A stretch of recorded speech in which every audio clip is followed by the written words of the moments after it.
आज इस वीडियो में हम ईवीएस के एक इम्पॉर्टेंट सेक्शन भोजन के बारे में स्टडी करेंगे। हम देखेंगे कि एनसीईआरटी का जो ये चैप्टर है भोजन के घटक, इसमें क्या दिया गया है भोजन के बारे में। तो हमें पढ़ना है कि भोजन में कौन कौन से कंपोनेंट्स होते हैं, जो पोषक तत्व पाए जाते हैं भोजन में वो कौन कौन से होते हैं और उनके बारे में हमें देखना है। तो यहाँ हम देखेंगे लिखा हुआ है कि जो हम लोग भोजन करते हैं वो सभी लोग अलग अलग तरह का भोजन करते हैं, कि कोई चपाती खाता है, दाल खाता है या बैगन का भरता कोई खा सकता है, तो किसी की थाली में चावल, सांभर या भिंडी हो सकता है। इस तरह से सभी की थाली में अलग अलग तरह की चीज़ें होती हैं खाने के लिए। लेकिन इन सभी प्रकार के भोजन से कौन से ऐसे कंपोनेंट हैं जो हमें मिलते हैं जो ज़रूरी हैं हमारे लिए। तो यहाँ हम देखेंगे कि सबसे पहले लिखा हुआ है कि विभिन्न प्रकार के खाद्य पदार्थों में क्या होता है, यानी कि जो सभी प्रकार के भोजन होते हैं उन सब में कौन से कंपोनेंट्स होते हैं जो पाए जाते हैं। जो कच्ची सामग्री होती है उसमें हमारे शरीर के लिए कुछ आवश्यक घटक होते हैं और इन घटकों को हम पोषक कहते हैं। जो उसमें इम्पॉर्टेंट घटक होते हैं, कंपोनेंट्स होते हैं, उन्हें हम क्या कहते हैं, पोषक कहते हैं। और हमारे भोजन में जो मुख्य पोषक हैं वो कौन कौन से हैं? कार्बोहाइड्रेट, प्रोटीन, वसा, विटामिन और खनिज लवण, ये सभी मुख्य पोषक तत्व हैं जो भोजन में पाए जाते हैं। इसके साथ ही हमारे भोजन में रुक्षांश और जल भी होता है। रुक्षांश यानी कि जो रेशे होते हैं वो पाए जाते हैं, वो हमारे शरीर के लिए बहुत ही फायदेमंद होते हैं और इस भोजन में जल भी पाया जाता है। तो यहाँ हम देखेंगे लिखा हुआ है कि ये जो सभी पोषक तत्व हैं जिनके बारे में हमने देखा, इसमें से कार्बोहाइड्रेट, प्रोटीन और वसा के परीक्षण करना सबसे आसान होता है। इसलिए इस चैप्टर में हमें कार्बोहाइड्रेट, प्रोटीन और वसा के परीक्षण के बारे में बताया गया है कि इन पोषक तत्वों का परीक्षण कैसे किया जाता है। तो आइए सबसे पहले हम देखते हैं कार्बोहाइड्रेट के परीक्षण के लिए कि खाद्य पदार्थ में कार्बोहाइड्रेट उपस्थित है या नहीं उपस्थित है। तो सबसे पहले हम देखते हैं कि अगर हमें कार्बोहाइड्रेट की उपस्थिति का परीक्षण करना है किसी खाद्य पदार्थ में, तो हमें यह जानना होगा कि जो हमारे भोजन में कार्बोहाइड्रेट पाया जाता है वो मुख्य रूप से मंड या शर्करा के रूप में होता है। तो यहाँ पर लिखा हुआ मंड के लिए परीक्षण, यानी कि ये कार्बोहाइड्रेट के लिए ही हम परीक्षण कर रहे हैं। तो जब हमें यह परीक्षण करना है तो उसके लिए खाद्य पदार्थ या कच्ची सामग्री की थोड़ी सी मात्रा लेनी है और उसमें तनु आयोडीन विलयन का 2 या 3 बूंद डालना है। जैसा कि यहाँ पर प्रैक्टिकल में दिखाया गया है, ये खाद्य सामग्री है यहाँ पर और इसमें क्या किया जा रहा है, तनु आयोडीन विलयन का 2 या 3 बूंद ड्रॉपर की सहायता से डाला जा रहा है इस पर। यदि इस खाद्य पदार्थ का रंग बदल करके नीला या काला रंग हो जाए तो हमें क्या पता चलता है कि जो खाद्य पदार्थ है उसमें मंड यानी जो कार्बोहाइड्रेट है वह उपस्थित है। और यदि इस खाद्य पदार्थ का रंग यह विलयन डालने के बाद नीला या काला ना हो तो यानी कि उसमें कार्बोहाइड्रेट उपस्थित नहीं है। इसके बाद हम देखेंगे किसी भी खाद्य पदार्थ में प्रोटीन का परीक्षण कैसे किया जाता है। तो प्रोटीन के परीक्षण के लिए हमें क्या करना होगा कि जो खाद्य पदार्थ है उसे लेना होगा थोड़ी मात्रा में, और यदि खाद्य पदार्थ जो हम ले रहे हैं वो ठोस है तो पहले हमें उसका पेस्ट बनाना होगा या चूड़ बनाना होगा। जब हम उसको पीस लेंगे तो उसको मसल करके उसके चूड़ को एक साफ परख नली में डाल देंगे और उसका पेस्ट बनाएंगे 10 बूंद जल डाल करके, उसे अच्छी तरह से हिलाएंगे। उसके बाद क्या करेंगे कि उस परख नली में हम 2 बूंद कॉपर सल्फेट का विलयन डालेंगे और उसके बाद 10 बूंद कास्टिक सोडा का विलयन डालेंगे। ये दोनों डालेंगे उस परख नली में। देखिए यहाँ प्रैक्टिकल में बताया गया है कि 2 बूंद हमें किसका डालना है, कॉपर सल्फेट का डालना है और 10 बूंद हमें कास्टिक सोडा का डालना है। यह विलयन डालने के बाद जब इस परख नली में उपस्थित खाद्य पदार्थ का रंग यदि बैंगनी हो जाता है तो यानी कि उस खाद्य पदार्थ में प्रोटीन उपस्थित है, और यदि खाद्य पदार्थ का रंग बैंगनी नहीं होता है तो हम कहेंगे कि उस खाद्य पदार्थ में प्रोटीन उपस्थित नहीं है। सो फ्रेंड्स, अब हम अपना नेक्स्ट पॉइंट देखेंगे कि वसा के परीक्षण के लिए हमें क्या करना होगा।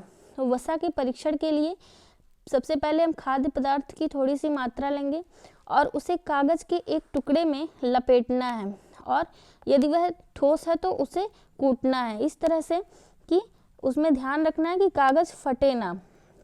उसके बाद अब हम कागज़ को सीधा करेंगे और उसे प्रकाश के सामने रखेंगे। जैसे मान लिया किसी डायरेक्शन से लाइट आ रहा है तो हम उस डायरेक्शन में उसको रख करके कागज़ को देखेंगे कि उस पर कुछ तेल का धब्बा लगा है कि नहीं लगा है। यदि कागज़ पर तेल का धब्बा लगा होगा, यानी कि इस धब्बे से होकर आने वाला धुंधला प्रकाश दिखाई देता है, या फिर हमें वह धब्बा नहीं दिखाई देता है, इसके आधार पर हम बताएंगे कि उस खाद्य पदार्थ में वसा है कि नहीं है। यदि कागज़ पर तेल का धब्बा है तो यानी कि उस खाद्य पदार्थ में वसा है, और यदि उस कागज़ पर तेल का धब्बा नहीं है तो हम कहेंगे कि उस खाद्य पदार्थ में वसा की उपस्थिति नहीं है। उसके साथ ही साथ दिया गया है कि कभी कभी ऐसा हो सकता है कि उस खाद्य पदार्थ में जल का भी कुछ मात्रा हो। तो जब हम कागज़ पर रगड़ेंगे खाद्य पदार्थ को, उसके बाद हम थोड़े समय के लिए कागज़ को सुखा देंगे, और इस तरह से सुखाने के बाद क्या होगा, जो खाद्य पदार्थ है यदि उसमें कुछ जल आया है, खाद्य पदार्थ से यदि कुछ जल पेपर में आया है तो वह सूख जाएगा, और थोड़ी देर बाद जब पानी सूख जाएगा तो कागज़ पर यदि हमें तेल का धब्बा ना दिखाई दे तो उससे पता चलेगा कि खाद्य पदार्थ में वसा उपस्थित नहीं है। और फिर भी सुखाने के बाद यदि खाद्य पदार्थ में वसा उपस्थित होगा तो कागज़ पर धब्बा बना रहेगा। इस तरह से हमने देखा किसी भी खाद्य पदार्थ में कार्बोहाइड्रेट, प्रोटीन और वसा का परीक्षण हम कैसे कर सकते हैं। अब आगे हम देखेंगे नेक्स्ट पॉइंट में जो दिया हुआ है कि ये विभिन्न पोषक तत्व जो हमारे भोजन में पाए जाते हैं, ये हमारे शरीर के लिए क्यों आवश्यक है और इनका क्या कार्य है। तो सबसे पहले हम देखेंगे पोषक तत्व कार्बोहाइड्रेट के बारे में। तो कार्बोहाइड्रेट जो है वो हमारे शरीर के लिए क्यों ज़रूरी है। कार्बोहाइड्रेट मुख्य रूप से हमारे शरीर को ऊर्जा प्रदान करते हैं, और वसा से भी हमें ऊर्जा मिलती है, लेकिन वसा और कार्बोहाइड्रेट में मुख्य रूप से हमें कार्बोहाइड्रेट से ऊर्जा मिलती है। लेकिन साथ ही साथ यह भी दिया गया है कि वास्तविकता है कि कार्बोहाइड्रेट की तुलना में वसा की समान मात्रा से हमें अधिक ऊर्जा प्राप्त होती है। यानी कि यदि वसा भी हम समान मात्रा में लें और कार्बोहाइड्रेट भी समान मात्रा में लें तो क्या होगा कि जो वसा होगा उससे हमें ज़्यादा ऊर्जा मिलेगी। यदि हम एक कटोरी वसा का प्रयोग करें और एक कटोरी कार्बोहाइड्रेट का प्रयोग करें तो ये समान मात्रा हो गई। यहाँ हम कहेंगे कि हमें समान मात्रा है, ये दोनों बराबर हैं, लेकिन हमें ऊर्जा किससे ज़्यादा मिल रही है, ऊर्जा हमें वसा से ज़्यादा मिल रही है। तो यहाँ पर यही चीज़ समझाया गया है कि हमें मुख्य रूप से ऊर्जा कार्बोहाइड्रेट से मिलता है, क्योंकि उससे तुरंत हमें ऊर्जा मिल सकता है, लेकिन कार्बोहाइड्रेट की तुलना में वसा की समान मात्रा से अधिक ऊर्जा मिलती है। तो यहाँ हम देखेंगे कि कार्बोहाइड्रेट युक्त भोजन और वसा युक्त जो भोजन है, इन दोनों पोषक तत्वों से युक्त भोजन को क्या कहा जाता है, ऊर्जा देने वाला भोजन कहा जाता है। इस तरह से अब हम अगला देखेंगे कि प्रोटीन जो है उसकी आवश्यकता हमारे शरीर को क्यों होती है। प्रोटीन की आवश्यकता हमारे शरीर में शरीर की वृद्धि करने के लिए और शरीर को स्वस्थ रखने के लिए होती है। इसलिए हम प्रोटीन को शरीर वर्धक भोजन भी कहते हैं। प्रोटीन युक्त अगर भोजन है कोई तो उसे क्या कहेंगे, शरीर वर्धक भोजन। और यदि कार्बोहाइड्रेट और वसा युक्त भोजन है तो उसे क्या कहेंगे, ऊर्जा देने वाला भोजन। तो इस तरह से हमने देखा। अब हम आगे देखेंगे कि विटामिन क्या कार्य करते हैं। विटामिन रोगों से हमारे शरीर की रक्षा करते हैं। साथ ही साथ विटामिन हमारी आँख, अस्थियों, दांत और मसूड़ों को स्वस्थ रखने में सहायता करते हैं। विटामिन कई प्रकार के होते हैं, जैसे vitamin A, vitamin B, vitamin C, D, E और विटामिन के। इस तरह से अलग अलग होता है। जो विटामिन बी होता है इसके भी कई प्रकार होते हैं, जिसका एक समूह बना हुआ और उसे विटामिन बी कॉम्प्लेक्स कहते हैं। इस तरह से अलग अलग विटामिन हमारे शरीर में अलग अलग कार्य करते हैं। जैसे विटामिन ए जो है वह हमारी त्वचा और आँखों को स्वस्थ रखता है। विटामिन सी बहुत से रोगों से लड़ने में हमारी मदद करता है, और विटामिन डी हमारी अस्थियों और दांतों के लिए कैल्शियम का उपयोग करने में हमारी शरीर की सहायता करता है। इस तरह से हमने देखा अलग अलग विटामिन हमारे लिए अलग अलग तरीके से उपयोगी हैं। आगे हम देखेंगे कि हमारे शरीर में खनिज लवणों की आवश्यकता क्यों है।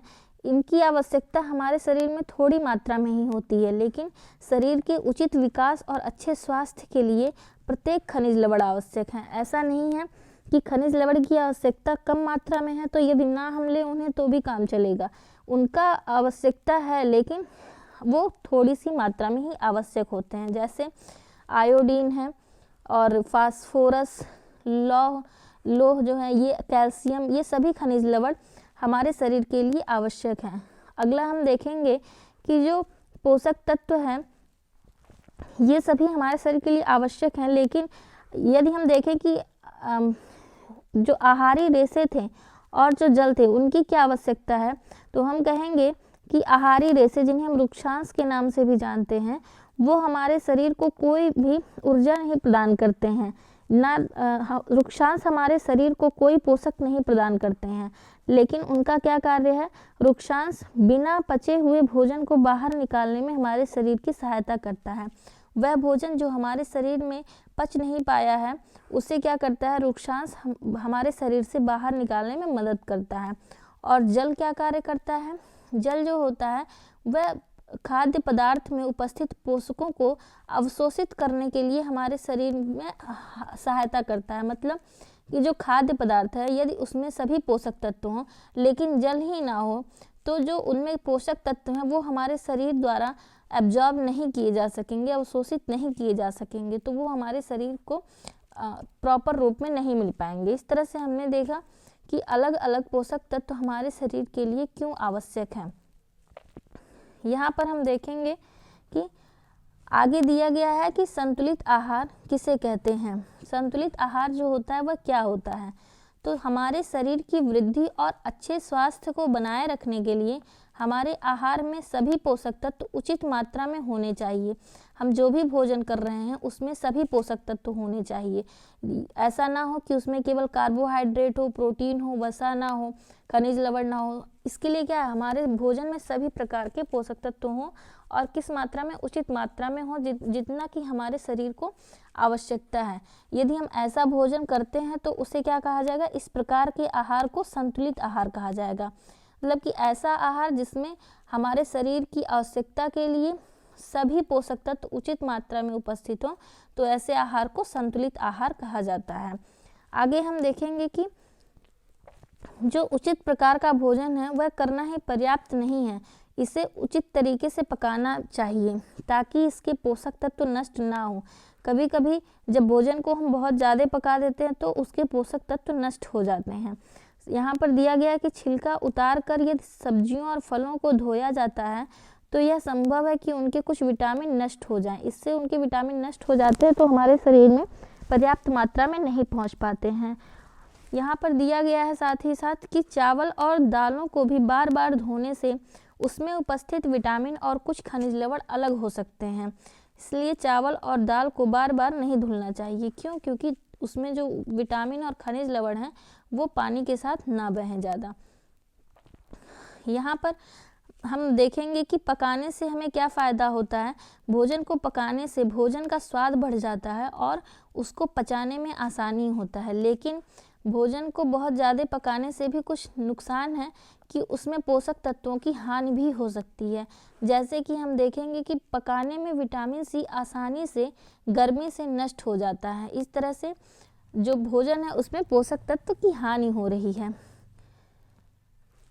आगे यहाँ पर दिया गया है कि यह एक छात्र है बूझो, इसने सोचा कि जब हमें एक कटोरी कार्बोहाइड्रेट युक्त भोजन की अपेक्षा एक कटोरी वसा युक्त भोजन से अधिक ऊर्जा मिल रही है। यह कॉन्सेप्ट हमने अभी ऊपर देखा था कि कार्बोहाइड्रेट और वसा ये दोनों समान मात्रा में हमें लेने पर हमें वसा से ज़्यादा ऊर्जा मिल रही थी। वसा जो है वो हमें ज़्यादा ऊर्जा दे रहा था जब हम समान मात्रा में ले रहे थे। तो कार्बोहाइड्रेट युक्त भोजन और वसा युक्त भोजन में ये अंतर था। तो उसने सोचा कि हम ऐसा क्यों ना करें कि हम वसा युक्त भोजन ही केवल करें, क्योंकि ऊर्जा तो दोनों से मिल रही है तो हमें ऊर्जा से मतलब है। लेकिन ऐसा नहीं है। जब हम बहुत अधिक वसा युक्त भोजन करने लगते हैं तो हमारे भोजन में वसा की मात्रा अधिक हो जाने से यह मोटापे का कारण बनती है। यानी कि अगर हम केवल वसा लेने लगे ऊर्जा के लिए तो हमारा शरीर मोटा हो जाएगा। आगे दिया गया है अभावजन्य रोग के बारे में। अभावजन्य रोग किसे कहते हैं? दोस्तों, यदि हमारे शरीर में कोई भी पोषक तत्व लंबे समय तक कमी रह गया, अभाव रह गया हमारे शरीर में उस पोषक तत्व का, तो उससे क्या होगा कि कुछ रोग हो जाएंगे, जैसे कि किसी विटामिन की कमी से होने वाला रोग या फिर किसी खनिज लवण की कमी से होने वाला रोग। तो इस तरह से कोई भी रोग जो लंबी अवधि तक पोषकों के अभाव के कारण होते हैं उन्हें अभावजन्य रोग कहते हैं। यहाँ हम देखेंगे दिया गया है कि प्रोटीन नहीं ले रहा है यदि कोई, तो उसे कुछ रोग हो सकते हैं। जैसे उस रोग में क्या हो सकता है, वृद्धि का अवरुद्ध हो जाना, चेहरे पर सूजन, बालों का रंग उड़ जाना, त्वचा की बीमारियां और पेचिश। ये सभी किसकी कमी से हो रहे हैं, पर्याप्त प्रोटीन नहीं लेने की वजह से हो रहे हैं। आगे दिया गया है कि यदि प्रोटीन और कार्बोहाइड्रेट दोनों ही ना लें हम लंबे समय तक, तो क्या होगा, जो वृद्धि होगी हमारी वो पूरी तरह से अवरुद्ध हो जाएगी, वो पूरी तरह से रुक जाएगी और ऐसा व्यक्ति बहुत दुबला पतला हो जाएगा और दुर्बल हो जाएगा कि चलने में भी असमर्थ रहेगा। इसी तरह से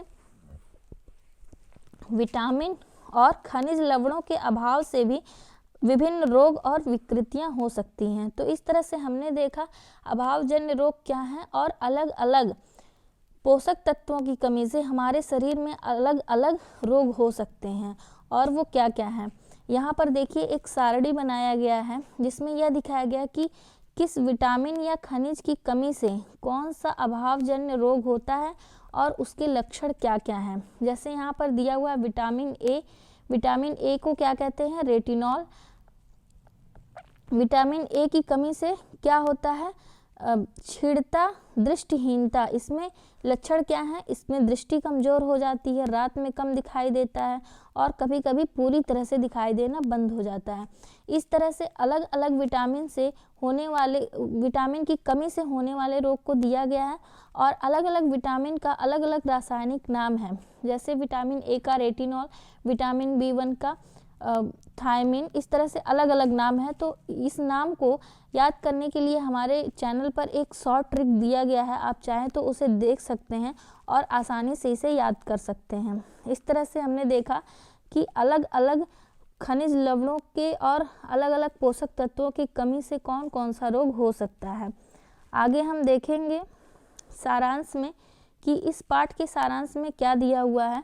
हमारे भोजन के मुख्य पोषक तत्वों के नाम कौन कौन से हैं, कार्बोहाइड्रेट, प्रोटीन, वसा, विटामिन और खनिज लवण, ये सभी मुख्य पोषक तत्व हैं। इसके साथ ही भोजन में क्या होते हैं, आहारी रेशे होते हैं और जल भी होता है। अगला पॉइंट हम देखेंगे, लिखा है कि कार्बोहाइड्रेट तथा वसा हमारे शरीर को मुख्य रूप से ऊर्जा प्रदान करते हैं और प्रोटीन तथा खनिज लवण की आवश्यकता हमारे शरीर की वृद्धि और अनुरक्षण के लिए होता है। नेक्स्ट हम देखते हैं कि विटामिन हमारे शरीर को रोगों से रक्षा करने में सहायता करता है। ये तीनों पॉइंट हमने किस पॉइंट में देखा था, ऊपर सेक्शन में देखा था हमने कि जो अलग अलग पोषक तत्व हैं उनकी हमारे शरीर में क्या आवश्यकता है या फिर वो क्या कार्य करते हैं। संतुलित आहार में हमारे, अगला पॉइंट हम देखेंगे, संतुलित आहार में हमारे शरीर के लिए आवश्यक सभी पोषक तत्वों तथा पर्याप्त रूक्षांश और जल उचित मात्रा में होते हैं। यह हमने देखा था कि संतुलित आहार किसे कहते हैं और संतुलित आहार की हमें आवश्यकता क्यों है। फिर अगला पॉइंट हम देखेंगे, हमारे आहार में लंबी अवधि तक एक अथवा अधिक पोषक तत्वों की न्यूनता से विशिष्ट रोग अथवा विकार उत्पन्न हो सकते हैं और उस रोग या विकार को हम क्या कह रहे थे, अभावजन्य रोग। ये सभी हमने इस वीडियो में डिस्कस किया। अभावजन्य रोग, तो इस तरह से हमने इस चैप्टर में देखा कि ये कितना ही इम्पॉर्टेंट सेक्शन है ईवीएस का। सो फ्रेंड्स, आज के वीडियो में हमने ये सब देखा। अगर आपको ये वीडियो अच्छी लगी हो तो हमारे चैनल को लाइक और सब्सक्राइब करें। Thank you.